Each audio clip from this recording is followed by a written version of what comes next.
Hey there, it's Kate. I'm back here today, and we have been talking all this week about the secret to unlocking triggers to unwanted behavior.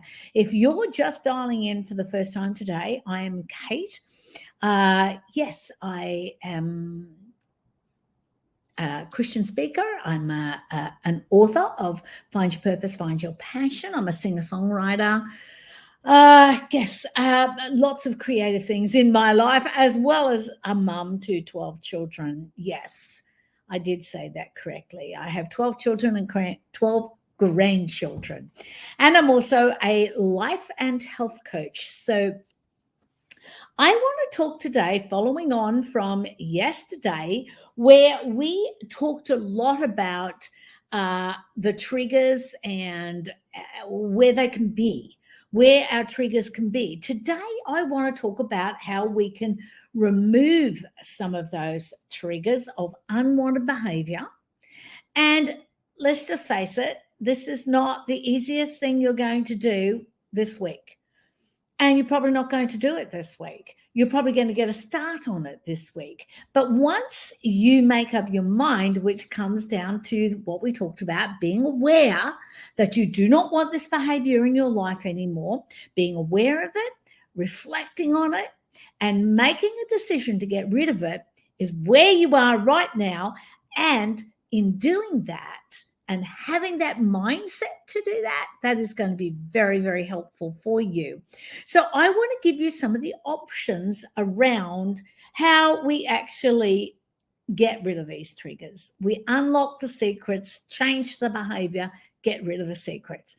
So one of the first things people do suggest, and I actually love this. It sounds really like a big, complicated thing.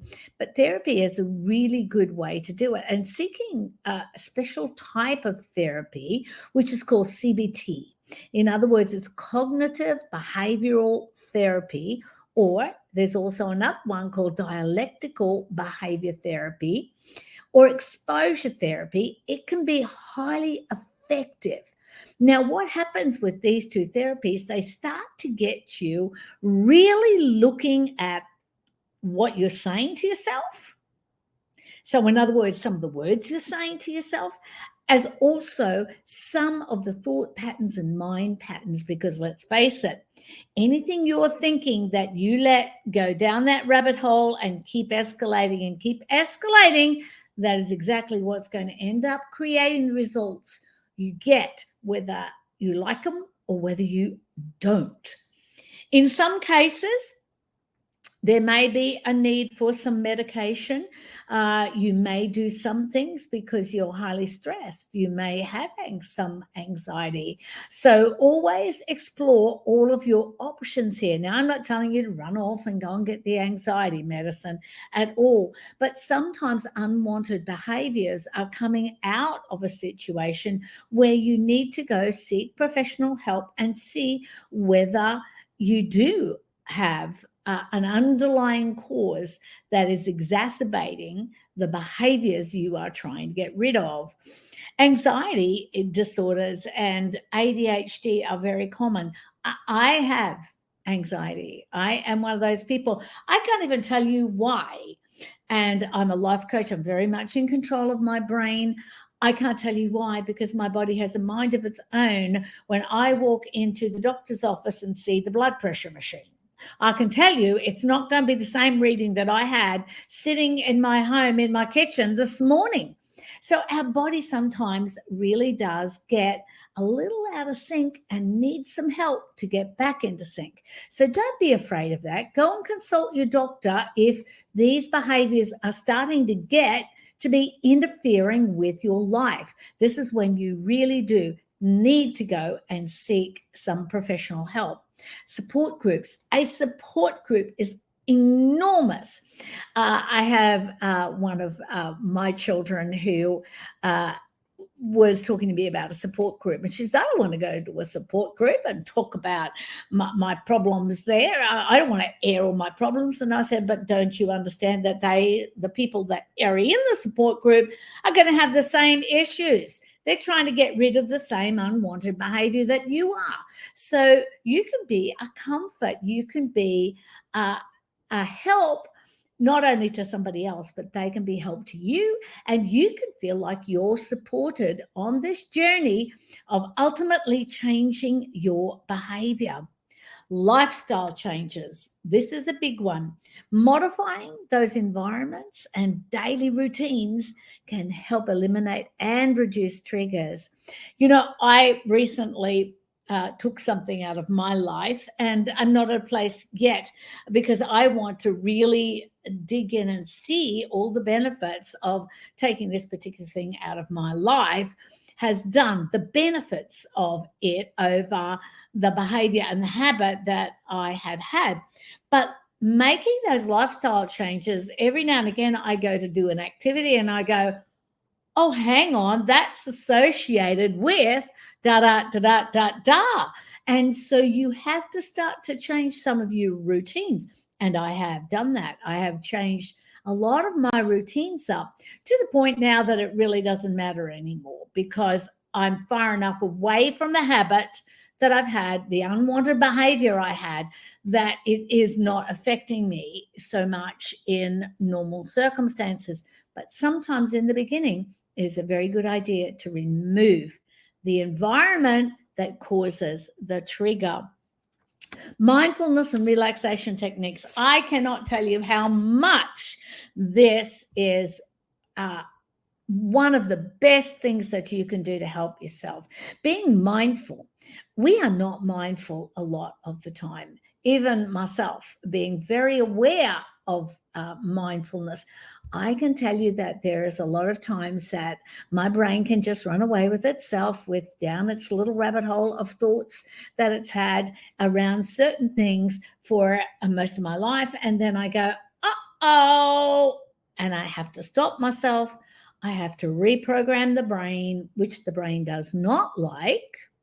And I sometimes do that by just sitting quietly and concentrating on my breath, breathing exercises, or muscle relaxation.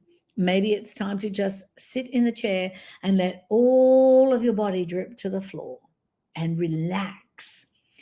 This is how we can manage stress and anxiety, and that reduces the impact of triggers on unwanted behaviors.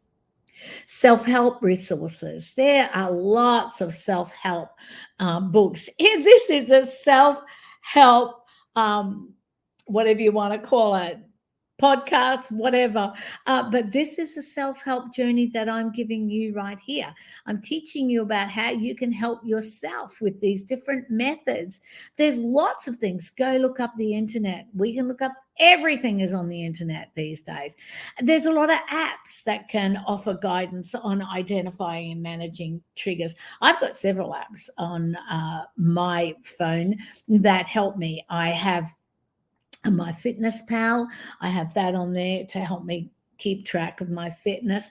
I have a health app that keeps me track. I keep track of my sleep habits, and I even have something on my phone that says, "Excuse me, it's bedtime."